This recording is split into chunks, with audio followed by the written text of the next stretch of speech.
Hola, ¿cómo están? Nuevamente nos encontramos en una nueva cápsula para conversar sobre temas internacionales, por lo que pasa más allá de nuestras fronteras. Y hoy día tengo el gusto de poder conversar con una periodista chilena que lleva mucho tiempo en el exterior, que tuve la posibilidad de conocer personalmente hace años atrás en La Haya.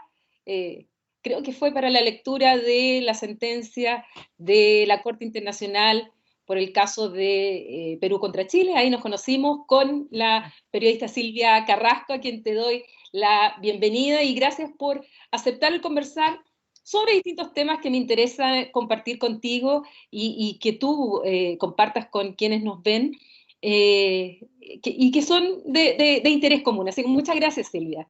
Gracias a ti por invitarme, Paulina. Encantada de estar contigo.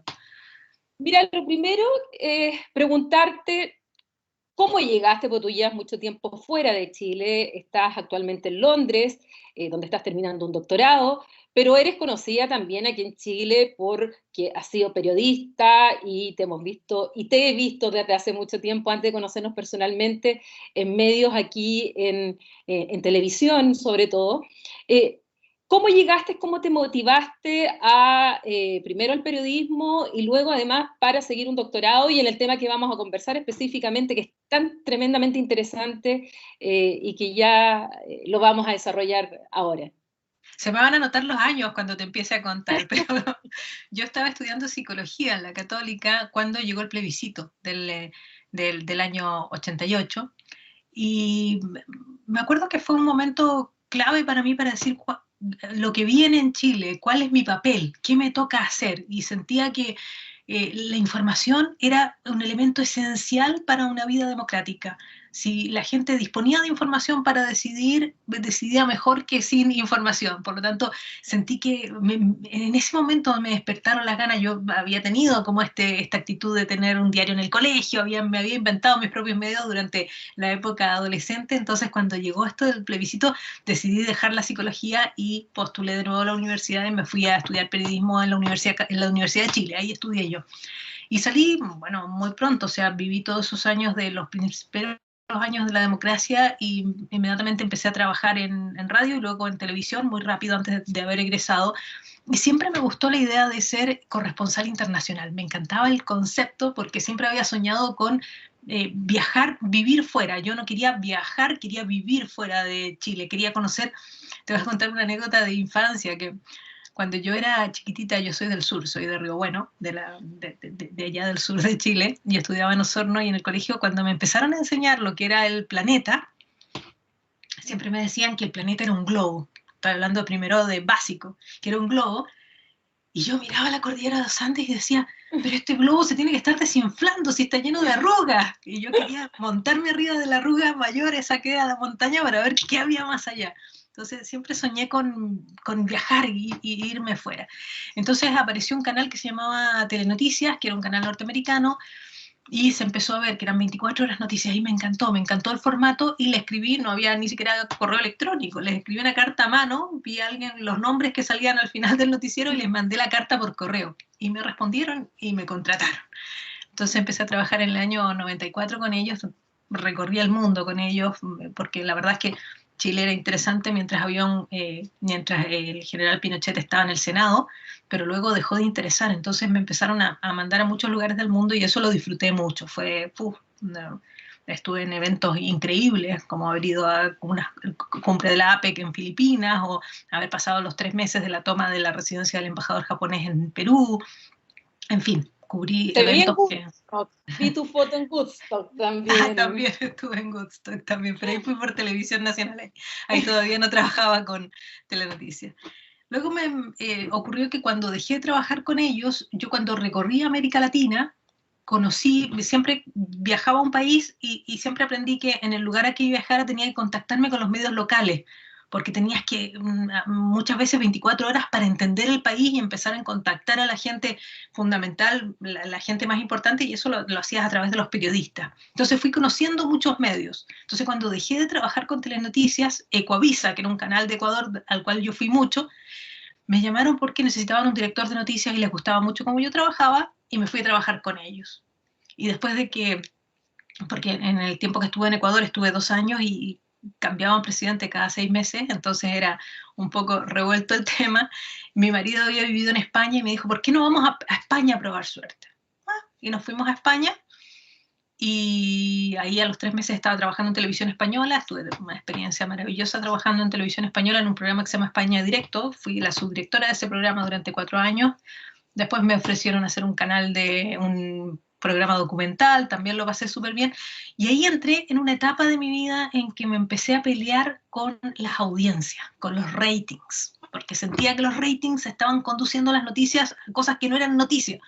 Entonces fue cuando me replanteé mi posición de periodista y dije, no, yo no voy a trabajar con un canal en que me pidan barbaridades. Yo no quiero ir a preguntarle a Julio Iglesias por sus relaciones con sus exmujeres. No me interesa, a mí me interesa contar otro tipo de cosas. Entonces cambié mi modelo de negocio, trabajando con mi marido, y lo que decidimos fue trabajar con muchos medios. Entonces lo que hacíamos era buscar reportajes que nos interesaran, y luego cuando ya los teníamos hechos, llamábamos a los canales y les decíamos, tengo tal cosa, ¿te interesa? Y empezamos a venderlo. Y eso hemos estado haciendo desde el año 2009 hasta ahora. O sea, son ya 11 años trabajando de esa manera. Y bueno, siempre ha sido el tema de los ratings. ¿Por qué? Porque, claro, yo descubro que trabajando sola tengo un montón de libertad, pero también me doy cuenta del poder que tiene un medio de comunicación. Entonces yo digo, ¿por qué ellos no logran entender que tienen una relación tóxica con las audiencias? ¿Por qué no pueden trabajar fuera de ellas? Entonces entonces fue cuando decidí ponerme a estudiar y me vine a Londres, al London School of Economics. Después hice un máster en China y ahora estoy haciendo el doctorado. Ya, así. Ahora, en todo tu camino, y justamente terminas en Londres, terminas en el Reino Unido, donde justamente el tema de los medios de comunicación es un gran tema. El sensacionalismo de algunos medios, sobre todo lo hemos visto aquellos que estudiamos la integración europea, como muchas de las portadas, por ejemplo, vemos de algunos medios, son de verdad, aparte de buscar el clic o de que los medios compren, hay un tema ideológico detrás y uno lo ve que, o sea, sin pudor mienten. Y hay algunos medios de verdad que uno se sorprende muchísimo. A veces en Chile se sorprenden por algún medio que es irreverente o que algún medio puede exagerar una noticia. Pero cuando uno ve los medios británicos, sobre todo algunos en particular, es fuerte. O sea, yo he visto algunas portadas y ese sensacionalismo amarillista, no solo en lo social, porque también se ve en el Reino Unido, pero también en lo político. ¿Cómo es el tema de los medios, particularmente en el Reino Unido? ¿Y cómo lo compararías tal vez un poco con los medios en Chile o en los países de Europa, donde si bien existen, no es tan fuerte, por lo menos lo que yo observé, en especial en el caso del referéndum del Brexit, y cómo impactan, cómo se compran, muchos, son muy populares. Es bien interesante el tema de los medios acá. A mí una de las cosas, de las razones por las cuales me fascinaba el Reino Unido era cómo podía un solo país, tener la mejor y la peor prensa del mundo. A mí eso me impresiona muchísimo. O sea, te das cuenta que en la BBC y el Financial Times o el Economist o el Guardian también te ponen un estándar que está al nivel de los mejores medios del mundo. Y luego miras el Sun, miras el Express, miras el Daily Mail. Dices, pero ¿cómo existe esto también? Bueno, yo veo una respuesta importante en el tema de la métrica. Lo que yo estoy estudiando es que, porque además veo una fuerte relación entre ese tema de la métrica y el populismo emergente que hay en estos países.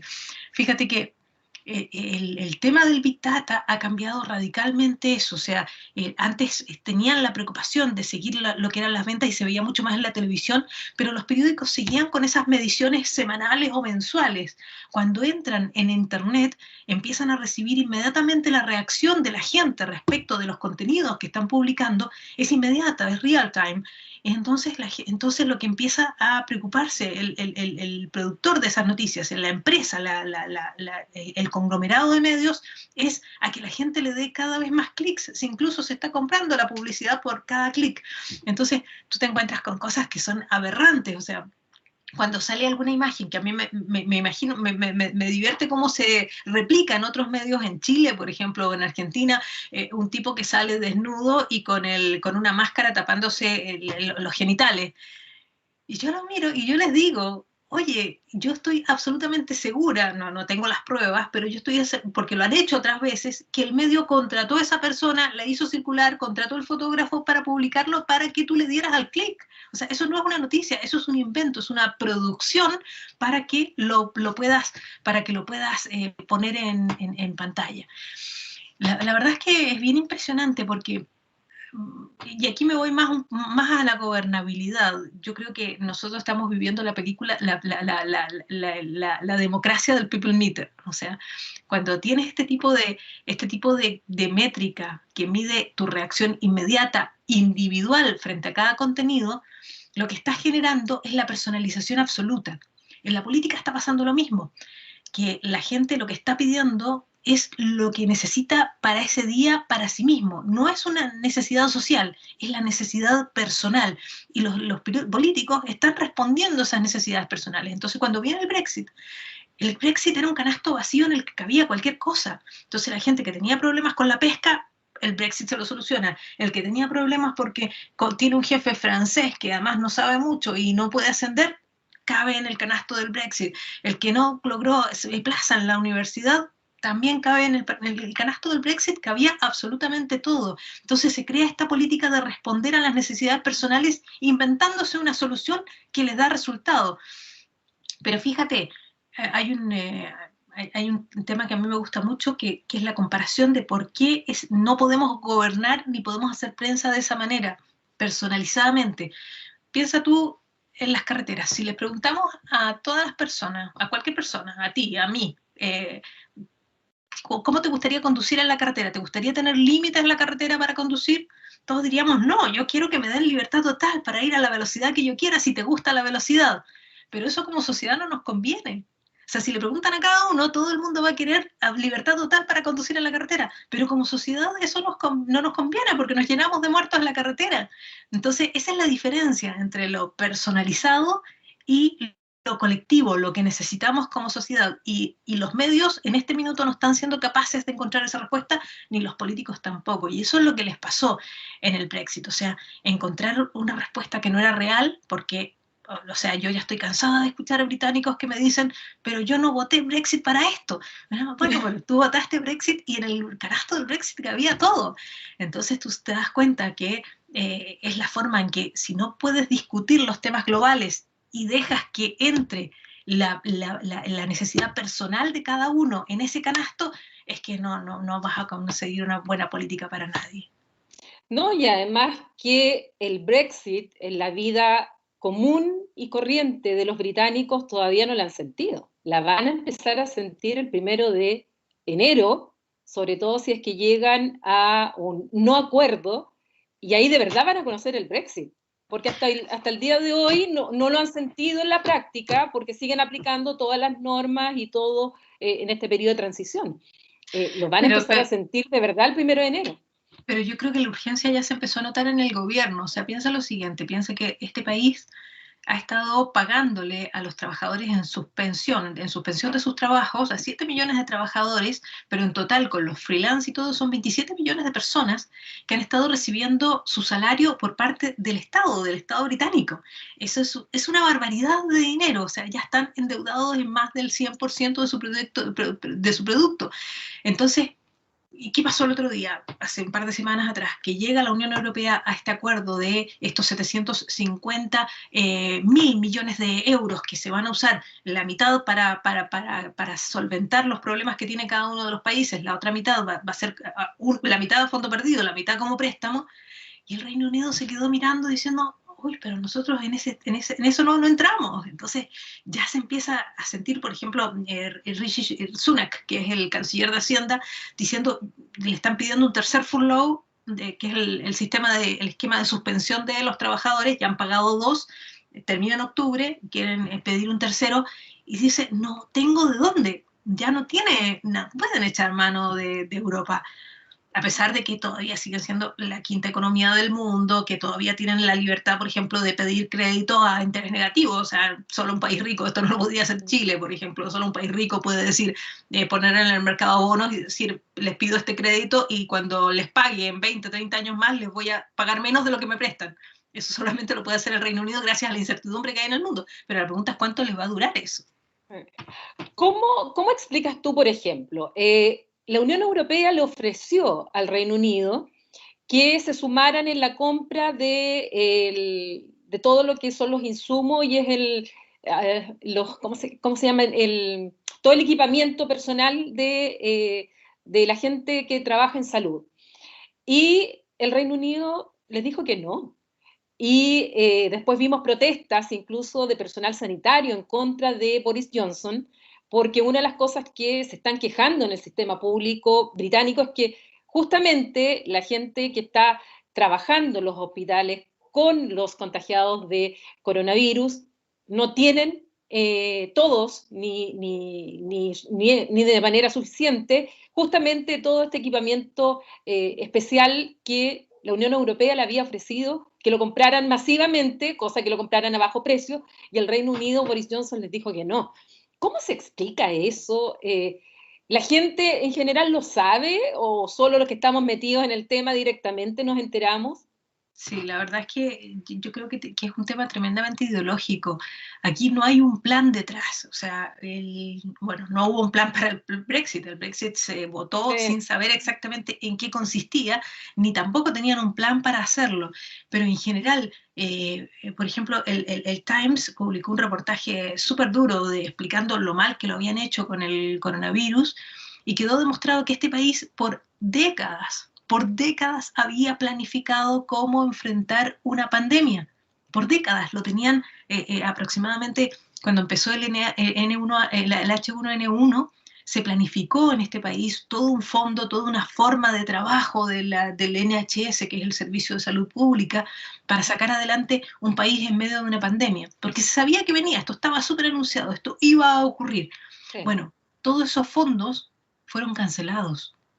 Todos esos fondos los sacaron de la preparación de una pandemia o de una tragedia de esa envergadura para dedicarlos a planificar recién lo que iba a ser la salida del Brexit. Entonces todos esos fondos salieron y por eso dejaron tan mal preparado el país para enfrentar una pandemia.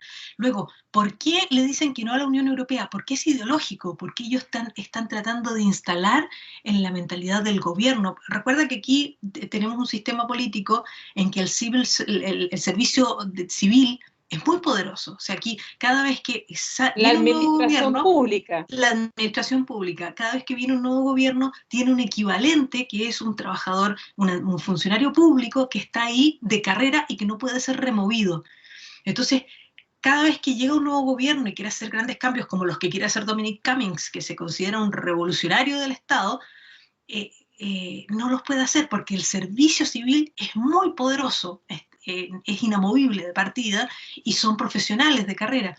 Entonces, que ellos repiten con esta insistencia porque necesitan cambiar la ideología del servicio civil.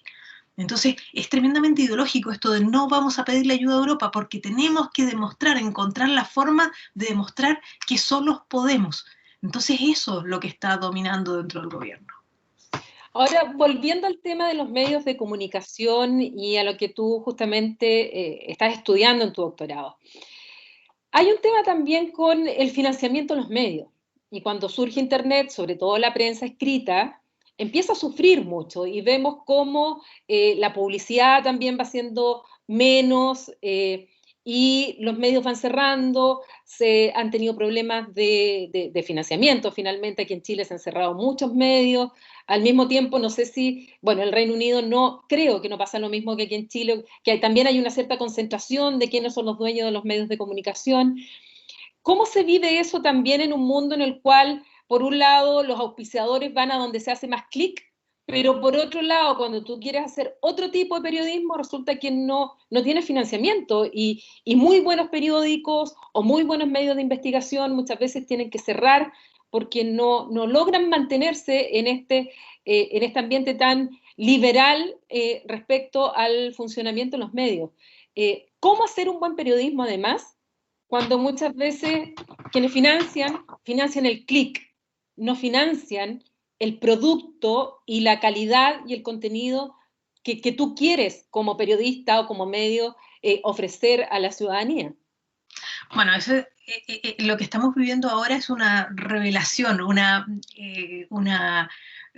nos estamos poniendo honestos de cómo funcionan los medios, porque los medios han sido subsidiados toda la vida, los medios, el periodismo estoy hablando, yo no, lo que es medios que publican películas, otras cosas, eso es un tema que no está en mi ámbito de análisis, pero el periodismo ha sido toda la vida subsidiado. Cuando decimos que la publicidad paga el periodismo, es porque lo está subsidiando. O sea, piensa que el periodismo es una de las pocas industrias que tiene dos tipos de clientes. Tiene que convencer a los avisadores y tiene que convencer al público. Tiene que hacer esta doble búsqueda de clientes para poder vender su producto, porque si no, no subsiste. Y eso está desapareciendo. ¿Qué va a pasar a continuación? A mí me llama mucho la atención que aquí hay 3 medios, la verdad, son fundamentalmente 4 medios acá que están creciendo, que siguen creciendo y que han encontrado su modelo de negocios, que son el Financial Times, que tiene una información espectacular, para mí es uno de los mejores medios del mundo. El Economist sigue creciendo, pero que tiene una cantidad de productos impresionante, entonces, claro, tiene otros productos que financian lo que es la revista propiamente tal, porque tienen clientes específicos para esos productos, que son investigaciones periodísticas acabadas sobre temas específicos que hay industrias que les interesa comprarlo. Después tienes el Private Eye, que es la versión Clinic del Reino Unido. Yo creo que el Clinic se inspiró en el Private Eye y que ellos, por ejemplo, no están en Internet. Eso es súper increíble y ellos siguen creciendo. Tienen publicidad, pero además se venden por suscripción. Y el cuarto modelo que a mí me gusta mucho, que es el del Guardian. El Guardian es un fondo de inversión que no tiene un propietario, los propietarios son los propios periodistas, y ese fondo se invierte en negocios que no tienen nada que ver con el periodismo, y el profit de ese fondo de inversión es lo que se invierte en el periodismo.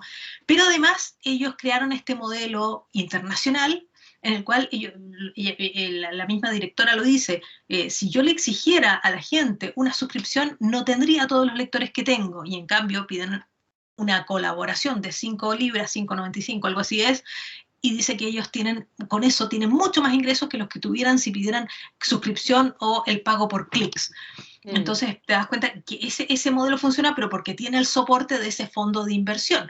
Y claro, a ellos les ha ido muy bien. Eso está generando un problema grande paralelo, que es lo que le pasa al New York Times también, que en Chile no se está estudiando. En Chile a mí me da risa porque yo creo que eso es endémico y es crónico en Chile, que es una nueva tendencia de estudios que se llama el News Desertification, que son los grandes territorios que no tienen noticias porque desaparecen los medios locales. Eso ha pasado con Facebook en Estados Unidos y en el mundo, pero también ha pasado con el New York Times, que el New York Times se transforma en un medio global, se da cuenta que ya no tiene más suscriptores en Estados Unidos, que tiene que ser un medio global y deja de hacer noticias locales particulares. Chile sí sufre esto porque, o sea, yo noticias de Río Bueno, de Osorno, de Valdivia, tengo muchas dificultades para encontrarlas y en los medios nacionales no aparecen. El desierto noticioso en Chile es crónico. Es un problema del cual nunca ha habido conciencia, pero acá se empiezan a dar cuenta que empieza a haber ese problema. O sea, el Guardian está preocupado del mundo, pero claro, de lo que pasa en los barrios de Birmingham o de Escocia, la verdad es que no se ve mucho. Entonces, es un problema que provoca.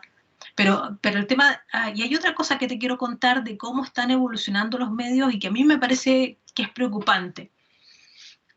Con el tema de lo que han hecho Google, Facebook, Twitter, al tener a toda la gente, es que ellos tienen un ecosistema propio de seguidores, de usuarios, y extraen todos los datos de esos usuarios. Lo que se empiezan a dar cuenta los medios, lo que se da cuenta el New York Times, lo que se da cuenta el Guardian, que ellos tienen sus sistemas métricos propios, es que ellos no pueden seguir entregando sus contenidos a estas plataformas digitales porque ellos están profitando de eso, lo que se llama el colonialismo de los datos. Entonces lo que hacen es que crean su propio ecosistema. O sea, generan tienen a todos sus usuarios, toman todos los datos de sus usuarios, Pero ¿qué pasa con estos medios? Que fíjate que el negocio de los medios ya no es producir contenidos, son medios de datos. Entonces ellos hacen profit, sacan rentabilidad de los datos que producen y de nuevo aparece la producción de contenidos, la necesidad de conocimiento que todos necesitamos como sociedad, sigue siendo un subproducto. No, ya no es, de nuevo, no es un producto. Antes era con la publicidad, ahora es con el cómo vendo esos datos, cómo le saco profit, cómo logro que esos datos sirvan para un mercado de avisadores que puedan hacer clic las veces que necesiten para poder vender sus productos. ¿Te das cuenta que pasan los medios de ser medios de contenidos a medios de datos? Sí. ¿Qué está pasando con la BBC? Porque yo algo he seguido el tema del gobierno, la BBC, que es la gran cadena pública, muy prestigiosa, y que por lo poco que he leído, sobre todo es una idea de Dominic Cummings, el que estaría detrás, y hay una gran polémica respecto al financiamiento de la BBC y de acusaciones que se le hacen a la BBC. ¿Qué nos puedes contar respecto a eso? Porque acá siempre se pone como modelo cada vez que hablamos de televisión pública. El primer ejemplo que siempre se toma es justamente la BBC. Ya, pero la BBC es irreproducible, es un fenómeno único en el planeta. O sea, piensa tú que la BBC es el mayor medio de comunicación del mundo. Solamente te hago un paralelo. La BBC tiene 5.000 periodistas. El New York Times, que es otro grande, poderoso del mundo, tiene 1.500 periodistas. Esa es la relación. O sea, es irreproducible lo que existe como BBC. Ahora la BBC siempre ha estado en conflicto. Eso no hay que pensar que es ahora. Siempre ha estado bajo presión. O sea, es un núcleo de independencia que es insostenible y que le cuesta mucho sobrevivir. O sea, si en algún país la prensa es cuarto poder, lo es aquí. Aquí es muy, muy poderosa la BBC.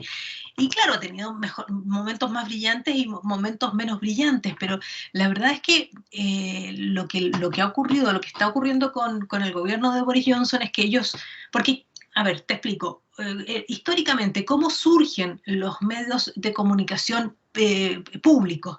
Era cuando la televisión era televisión por frecuencia y las frecuencias eran limitadas. Entonces no podías dejarle, y esa era la concepción que surge fundamentalmente desde Europa, no podías dejarle la frecuencia solo en manos privadas porque había todo este temor del control de la mente y tal. Entonces por eso se establece que hay una banda que va a ser pública, y es por eso es tan poderosa la televisión pública en Europa. ¿Qué pasa con Internet? Que esa restricción de espacio de transmisión ya no existe. Entonces, ¿qué vienen los otros canales y dicen, oye, ya no se explica, no se necesita tener una televisión pública con financiamiento del Estado de esa envergadura, si el espacio radioeléctrico, el espacio para transmitir es infinito, ya todos podemos poner nuestros contenidos para el consumo de todos. Y porque además, cuando el resto de los medios ven que se pierde la publicidad, le empiezan a mirar con ambición ese fondo que recibe la BBC, ¿por qué no lo recibimos nosotros? Entonces, ¿qué ocurre? Que empiezan a disputarle el espacio a la BBC. O sea, viene Channel 4, viene ITV o Channel 5 y dice, oye, si ellos hacen la transmisión de inicio de la legislatura que hace la reina, nosotros lo podemos hacer también como la BBC. ¿Por qué tienen que tener ellos los privilegios? Entonces, esta es una pelea permanente. ¿Qué es lo que pasa con Boris Johnson? Que él asume que ya no es necesaria la BBC, y tampoco puede entrar tan duro porque la gente tiene una lealtad a la BBC que es muy, muy popular aquí. O sea, todavía sigue siendo la BBC las mayores audiencias del noticiero de BBC News at 10, sigue siendo el noticiero más visto de todo el país. Entonces, ¿qué ocurre? ¿Cómo empiezan ese trámite? Le dicen, porque aquí nosotros pagamos 140 libras al año por tener televisión, por tener derecho al acceso a la televisión. Son como 12.000 pesos mensuales lo que pagamos por tener el derecho a la televisión. Entonces lo que dice, y claro, si a mí me pillan y no estoy pagando, yo tengo una multa, y si soy reincidente, me pueden llevar a una corte, ¿no? O sea, es grave, es un delito grave no pagar la suscripción de la BBC. Entonces, ¿qué es lo que el primer paso para cortarle ese financiamiento a la BBC? Fue despenalizar el no pago de la licencia de la BBC. Y eso sería grave porque, claro, es la forma que tienen, sobre todo con los inmigrantes que llegan y que no tienen la costumbre de pagar la televisión, dicen, yo la puedo ver sin pagar, y con esa pena, con ese posible castigo, es que los convencen de que tienen que pagar, la BBC. Eso es lo que se está haciendo ahora. También salió Tony Hall, que es un tema importante. Él considera que él era el director general de la BBC, un hombre con una trayectoria enorme, 30 años en la BBC, además un periodista destacado dentro del noticiero, fue director del noticiero y ahora era director de la BBC, pero fue tan conflictiva la relación de la BBC con la campaña de Johnson y con el Brexit, que entonces le cobraron la mano y él renunció diciendo que, bueno, mejor entrar a otro a negociar porque con él no era posible tener ninguna negociación. Pero, de nuevo, son presiones. Yo en esto soy un poco más optimista que el resto de la gente porque yo considero que es un fondo tan sobre el cual hay tanta ambición que siempre está bajo presión. Pero hay cosas que me parecen súper destacables de la BBC. La BBC, una cosa que me parece maravillosa es que ellos no pueden producir más del 15% de su programación. Eso me fascina a mí. O sea, ellos están obligados, o sea, eso crea la industria audiovisual inglesa. Ellos están obligados a pagarles a externos para producir los contenidos que ellos tienen. Y eso es magnífico porque significa que tienes un medio súper productivo, súper bullente, súper creativo para producir cada nuevo contenido. Además porque también actúa como matriarca, o sea, la BBC cuando exporta contenidos, exporta los contenidos de todos los canales acá, no solamente los propios. Entonces son cosas que son súper importantes y motivadoras del mercado local, y eso es súper valioso. Aprovechando, ahora vamos a cambiar un poco de tema, y aprovechando que estuviste en China, viviendo en China, y pensando también en este escenario tan extraño que estamos viviendo con la pandemia, donde además vemos un reforzamiento de las tensiones entre China y Estados Unidos, y donde además vemos que viene el Brexit definitivo, el real, el que la gente va a sentir, además en un contexto de pandemia. ¿Cómo ves tú las relaciones entre el Reino Unido y China? Pensando en que el Reino Unido, al igual que el resto de los países, de muchos países en el mundo, tiene tan buenas relaciones con Estados Unidos, pero al mismo tiempo también dependen mucho de su vinculación, sobre todo económica, con China. Y estamos en una suerte de trampa, porque en este enfrentamiento entre estos dos grandes, que probablemente si gana Biden va a bajar un poco el tono, pero el enfrentamiento entre Estados Unidos y China seguramente va a continuar. ¿Cómo lo va a hacer Boris Johnson en ese escenario? Porque además llevan más de 40 años sin negociar tratados internacionales, porque eso lo hacía la Unión Europea, lo hacía la Comisión Europea, donde además con una crisis económica tremenda, donde Boris Johnson se acercó muchísimo a Donald Trump, y que tal vez Donald Trump no siga en la Casa Blanca, y con los chinos por otro lado, que también hay vínculos económicos con ellos. Entonces, ¿cómo ves tú el escenario y la relación de este Reino Unido fuera de la Unión Europea, porque ya no va a tener a sus 27 socios para entablar negociaciones, con China, especialmente con China, pero también con Estados Unidos? Mira, a Boris Johnson lo tiene difícil porque estamos en el 2020 y él le queda gobierno hasta el 2024. O sea, le queda mucho tiempo y en que el molino puede cambiar absolutamente. O sea, si pierde Donald Trump, eso va a ser un golpe fuerte para todos los populismos europeos. O sea, para Le Pen en Francia, para los húngaros, pero también para Boris Johnson, porque él ha confiado mucho en la posibilidad de tener un acuerdo. Bueno, ya Pompeo lo descartó, pero él confiaba en poder tener un acuerdo antes de las elecciones. Pompeo le dijo, no te preocupes porque va a ser reelecto, pero bueno, sabemos que eso está en veremos. Entonces, lo tiene difícil porque además Estados Unidos le cobraba carísimo ese acuerdo, o sea, le pedía a la salud pública, no específicamente de privatizar la salud pública, sino que le pedía que perdiera a la salud pública su poder de compra, que eso es una cosa impresionante. O sea, tú no sabes la diferencia que hay en el precio de los medicamentos aquí o en Chile. Porque lo sé, porque yo los comparaba con los de Bélgica y acá en Chile. Y que tiene que ver con que la salud pública el sistema público de salud es el único poder de compra. No hay una farmacia ni una cadena de farmacias yendo a comprar a los laboratorios. Es un sistema el que le compra a todos. Entonces, claro, lo que le pedía a Donald Trump para negociar rápidamente ese acuerdo era que le quitara el NHS ese poder de compra. Y con eso lo destruía, la verdad. Bueno, dado que llegó la pandemia, aumentó la imagen del NHS de manera importante, entonces no pudieron hacer ninguna de esas movidas con el NHS. ¿Qué pasa con China? A ver, China está saliendo súper poderoso después de la pandemia. O sea, primero, por un lado, mostró esta capacidad de control de la pandemia, de poder, de esta disciplina social que les permitió controlar la pandemia, reactivar su economía. No sé si viste la semana pasada esa tremenda fiesta que hicieron en el Festival de Wuhan, que tú dices, ¿en qué mundo vivimos?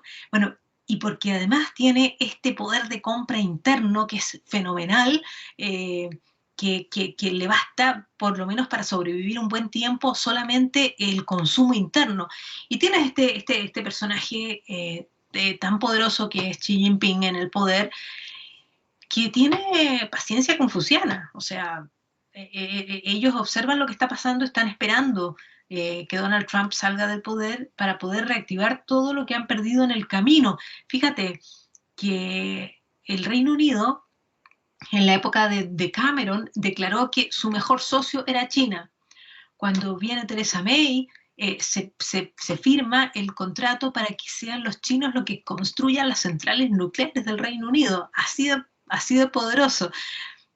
Los chinos son dueños de prácticamente todo Manchester. Es bien impresionante eso, porque después de que unos investigadores ahí descubrieron el grafeno, se trasladó una importante industria china, se tomaron Manchester, porque fue la Universidad de Manchester, eran académicos de la Universidad de Manchester que se ganaron ese premio Nobel por el descubrimiento de este nuevo elemento que es el grafeno, y empezaron a producir a partir del grafeno, y toda la producción que hay en Manchester es producción china. Ese es un solo ejemplo.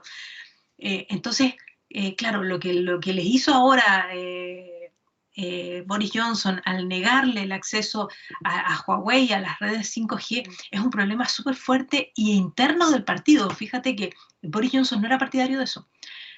Hubo una presión enorme por parte del gobierno norteamericano y como no convencían a Boris Johnson, convencieron al partido. Y tú sabes que aquí lo que se elige no es el primer ministro, sino que se elige cada vez que hay elecciones, es el partido. Y el partido obligó a Boris Johnson y Boris Johnson tuvo que decir cuando se anunció que las redes 5G, que ya las había autorizado Theresa May, ya no podía participar Huawei y que los equipos que ya se habían comprado, porque esto está en construcción, tenían que desaparecer de aquí al 2027, ellos mismos dijeron, esto significa para el Reino Unido un retraso en conexión al 5G de por lo menos 3 años y un costo fenomenal, pero lo tienen que asumir porque se lo ordenó el partido por lobby de Estados Unidos. Entonces, ¿qué es lo que está viendo China? China, con la paciencia que tiene, está esperando que cambien los actores en la Casa Blanca y que aquí vean, descubran cómo van a tener que vivir en ese nuevo escenario. Pero a mí lo que me sorprende mucho es cómo, fíjate, el gobierno de Boris Johnson, porque cuando ellos vienen con el Brexit, venían con todo el afán de decir, queremos volver a manejar nuestra soberanía, queremos volver a ser el imperio que fuimos.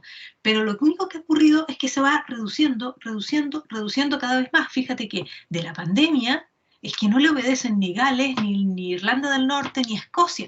Entonces en este momento, por ejemplo, ha desaparecido aquí de Londres, anda de gira, pero no sale de Inglaterra. Está solamente en la parte de la isla que corresponde a Inglaterra. Y es más, cuando habla de va a haber cierres, un nuevo lockdown en el norte del país, entonces dices, ¿dónde van a cerrar en Escocia? No, es que cierran aquí en Inglaterra, estamos hablando de la parte sur de la isla. Es bien impresionante cómo se les ha reducido, pero también en su actuar internacional también pasa lo mismo. Fíjate con lo que pasó ayer con Navalny. Cuando se sabe de la intoxicación de Navalny, inmediatamente reaccionan Macron y Angela Merkel, y se manda un avión medicalizado que está en Homs, que está está dialogando directamente Angela Merkel con Putin para que dejen salir a Navalny y lo puedan tratar en Berlín. O sea, no hay país que haya sido más golpeado por los envenenamientos rusos que el Reino Unido. ¿Y qué voz Claro ha que sí. tenido? Lamentar el envenenamiento de Navalny, pero no han tenido ni la capacidad de reaccionar ni de ofrecer ayuda, no tienen un plan internacional de cómo participar en determinados eventos. Entonces, eso llama mucho la Hablando, atención. hablando ahora del Partido Laborista, cambiaron de líder, de Jeremy Corbyn a, recuérdame el nombre del Keir actual. Starmer. Sir Ya, Keir Starmer. ya. Y me da la impresión, por lo que leo en los medios, que ahora sí hay un discurso laborista mucho más creíble para la ciudadanía de lo que terminó siendo Jeremy Corbyn al final. Eh, es cierto que ahora sí aparece realmente una oposición laborista frente a los conservadores y que se ve una imagen mucho más cohesionada del laborismo ante la situación actual, o no es así. El laborismo es un partido en reconstrucción y que lo tiene muy difícil, ¿eh? O sea, es un partido, un poco para que lo entiendan en Chile, el laborismo es una ameba gigante, o sea, que va desde los liberales, neoliberales como Tony Blair, hasta gente del marxismo más antiguo como Jeremy Corbyn, o sea, cabe de todo en el partido y es un partido, por lo tanto, muy difícil, de adhesión interna muy difícil. Los conservadores lo mismo, pero el tema es que por el sistema que existe, solamente puedes existir dentro de ese partido. O sea, recuerda, los que se salieron de los conservadores o los que salieron del Partido Laborista para formar otro nuevo partido desaparecen, no existen, porque además el sistema premia a los que son los dos principales contendores. Entonces, ¿qué pasa con Starmer? Starmer es un personaje de una reputación increíble. O sea, a ver, ¿quién es Keir Starmer? Keir Starmer es un hombre que ha sido un abogado de derechos humanos de toda su vida, que ganó grandes litigios, o sea, le ganó, y siempre litigios del tipo David y Goliat, o sea, le ganó representando a los trabajadores en contra de McDonald's, ganó otro juicio contra British Petroleum por gente que había sido sus terrenos inundados por leakings de petróleo. Entonces tenía esa historia y por eso es Sir, por eso se le dio la orden, porque es un tipo que había ganado mucho. Pero además tiene esa cosa maravillosa de los abogados litigantes que tiene una capacidad quirúrgica de interrogar.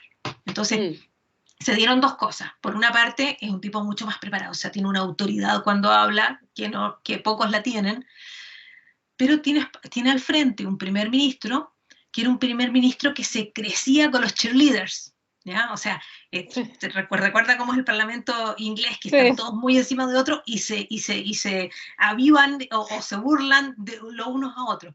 ¿Qué pasó? Que asume Starmer en pleno de la pandemia, en que la Cámara está vacía.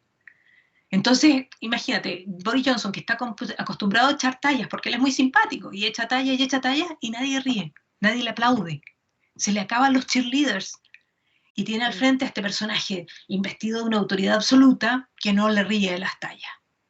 Y que además le pregunta de manera quirúrgica, o sea, me acuerdo el primer día cuando le hace toda la presentación y su retórica fue, ¿cómo demonios llegamos a esto? Respóndame eso. Y claro, por el sistema parlamentario, por cómo está, él tiene que responder y cada vez se enredaba y se disminuía. Yo creo que las vacaciones fueron un descanso para Boris Johnson. Entonces, ese escenario le significa a Keir Starmer el haberse crecido. Entonces, pasa una cosa bien singular en este minuto. A la gente cuando los encuestan, le preguntan quién prefiere que gobierne. Y claro, en situaciones de crisis, históricamente, la población británica siempre prefiere a los conservadores porque consideran históricamente que son los que saben manejar la economía. Entonces, y acá se vota por partidos, no se vota por candidatos. Pero cuando a la gente le preguntan quién cree que sería mejor ministro, o sea, cuando le preguntan por partido, sigue ganando el Partido Conservador, pero cuando les preguntan quién cree que sería mejor ministro, gana Starmer. Pero claro, la pregunta es qué partido tiene detrás. Es un partido en recomposición, él tuvo que hacer un trabajo inmediato y súper rápido para acabar con el tema del antisemitismo, que era feroz dentro del partido. ahora apareció Jeremy Corbyn en las últimas 2 semanas hablando contra el partido, diciendo que no lo dejaron gobernar, que no lo dejaron hacer cosas, que fue boicoteado dentro del propio partido. Y la verdad es que Keir Starmer lo que ha hecho es que ha desideologizado el discurso del partido. Y claro, como le tocó una crisis tan grande como la de la pandemia y viene otra crisis tan grande como la del Brexit, el tipo está en un plan absolutamente de hablar de cosas del sentido común. Entonces es súper impresionante cómo puede enfrentar y derrotar a Boris Johnson cuando no lo enfrenta ideológicamente, sino que con cosas del sentido común. O sea, las cifras que usted está dando son mentiras. Esto es lo que publicó el gobierno y usted lo que está diciendo es acá. ¿Por qué me miente? Responda. Y él tiene, ese es el poder de la oposición en un sistema parlamentario, que la oposición tiene que preguntar y el primer ministro tiene que responder. Ese escenario era imposible con Jeremy Corbyn, porque no tenía la autoridad y él siempre hablaba ideológicamente, entonces le respondían burlándose de su ideología. Entonces, esa es la diferencia que se ha producido en esta situación. Es la construcción de autoridad de la oposición. Eso es súper interesante porque en todos los ámbitos la construcción de autoridad es súper importante. ¿Y el gabinete de las sombras también cambió mucho en relación al gabinete de las sombras que tenía Jeremy Corbyn? Lo que pasa es que él es una imagen muy importante, entonces no tiene tanta importancia el gabinete de las sombras. En el fondo, con Jeremy Corbyn tenía más importancia porque él tenía muy poca capacidad de responder a temas específicos. Entonces, por eso había que ir al gabinete de las sombras. En el caso de Starmer, su gabinete de las sombras tampoco es mucho mejor, tiene mucha de la gente de Corbyn, porque tiene que, de nuevo, orquestar, meter todo ese espectro para que el partido permanezca unido. Pero ya no tienen tanta importancia ni recurren mucho a ellos porque él es mucha autoridad, pero además porque cuando han metido la pata los ha sacado rápidamente. Yeah. O sea, por ejemplo, su gabinete de las sombras, su ministra de Educación, era la que era candidata de Corbyn para ser jefa de la oposición, para ser jefa del laborismo. Y un día ella publicó o retuiteó un artículo que era hablaba de teorías de la conspiración contra los sionistas y la sacó sin preguntarle. O sea, 1 minuto y fuera. No, o sea, me costó mucho arreglar el tema con la comunidad judía, no puedo volver sobre ello. Así que en eso ha sido súper tajante, pero insisto, no tiene el peso que tenía el gabinete de las sombras en el caso de Corbyn, porque la figura principal está dominando todos los temas. Ahora, lo interesante es el gabinete de Johnson. El gabinete de Johnson. Bueno, sí. Porque el gabinete de Johnson, la verdad es que ha demostrado muchísima incapacidad para resolver los temas y tiene que ver ahí con el sistema. Yo soy muy partidaria del sistema parlamentario, pero este es uno de las cojeras del sistema parlamentario. Al elegir al partido, él no tiene libertad de elegir a su gabinete, tiene libertad para elegir su gabinete, pero el gabinete es muy poderoso, o sea, no hay ninguna medida que pueda tomar el primer ministro si no tiene el apoyo, la mayoría o especialmente la unanimidad de los miembros de su gabinete, que normalmente en todos los gobiernos anteriores siempre han sido todos miembros del Parlamento. Esta es la primera vez que tienen miembros del gabinete que son o que comandan el gabinete que no son del Parlamento. Pero los que tiene son muy yes men. O sea, son gente que les dice que sí a todo porque no puede tener el riesgo de que lo confronten en las decisiones que toman. Entonces, la verdad es que es un gabinete que deja mucho que desear. Bueno, pasamos por muchísimos temas, desde la política, China, Reino Unido, los medios. El periodismo. Me encantan estas conversaciones porque la verdad es que uno se da cuenta que además hay muchos vínculos en todo lo que uno puede ir conversando y no es que te haya sacado del tema, yo creo que estuvimos siempre dentro del mismo tema.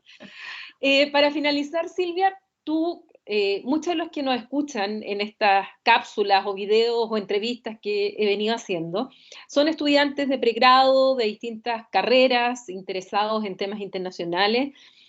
¿Tú qué mensaje les darías? ¿Cómo los motivarías para que siguieran aquellos que están interesados en estos temas internacionales y que pudieran verlo también como un objetivo que se pudieran plantear para su desarrollo profesional? Bueno, para mí lo más importante de entender las relaciones internacionales, y por eso agradezco, por ejemplo, leerte a ti y leer a gente que sabe del tema, es porque te enteras de que las cosas que se están decidiendo en otros lados nos impactan nuestra vida diaria. Eso es súper impresionante, pero cosas que pasan en China, cosas que pasan en Rusia, al final determinan muchas cosas de los que nos ocurren, desde los precios del pasaje que pagamos porque subió el precio del petróleo, hasta si tenemos de telefonía de calidad o no. O sea, hay muchas cosas porque pasan en otros lados, o sea, el tema de la geopolítica es tremendamente importante, pero yo quisiera también hablar un poco, quebrar algunas ideas respecto de lo que es el periodismo. O sea, el periodismo y la construcción de los medios ha sido en los últimos 200 años la mayor forma de producción de conocimiento, de puesta en común de conocimiento. Y eso hay que recuperarlo, que en esos nuggets que son las cápsulas que podemos poner en Twitter, no podemos transportar el conocimiento que necesitamos para seguir creciendo. Entonces necesitamos esas plataformas, pero también necesitamos medios y necesitamos periodismo creíble, periodismo serio, que no esté preocupado del clic de cada día, sino que esté preocupado de verdad de llevar el conocimiento que la gente necesita. Y el periodismo, el nuevo periodismo, el que tenemos que hacer ahora es un dot linking gift, le digo yo, que es un periodismo que tiene talento de unir los puntos para entender la realidad. O sea, cuando tenemos situaciones de caos, la primera forma que tenemos de enterarnos, de darle sentido a la realidad, es encendiendo la radio, es encendiendo la tele. Y esa capacidad de responder a esa necesidad de las personas, de entender qué está pasando en el mundo, hay un momento maravilloso que es cuando caen las Torres Gemelas. Putin llama a Bush, a George Bush, y le pregunta, ¿qué está pasando? Explícame qué está pasando. Y Bush le dice, no sé, pon la CNN. O sea, cuando hay situaciones de caos máximo, donde se recoge la información, donde se reúne la información, cuando hay terremotos en Chile, por ejemplo, es en los medios. Entonces tenemos que ser responsables con esa construcción de conocimiento que ponemos a disposición de todos. Bueno, te agradezco muchísimo, Silvia, esta conversación. Me alegro mucho de vernos nuevamente, aunque sea a través de una plataforma virtual. De verdad que ha sido súper interesante conversar contigo, de unir tantas cosas, tantos temas que nos son comunes a ambas y que de seguro va a ser de interés para quienes nos vean. Así es que muchísimas gracias y espero sigamos también en contacto. Gracias a ti, Paulina, y saludos a todos tus alumnos. Qué gusto que te tengan de profesora. Gracias. Adiós. Adiós.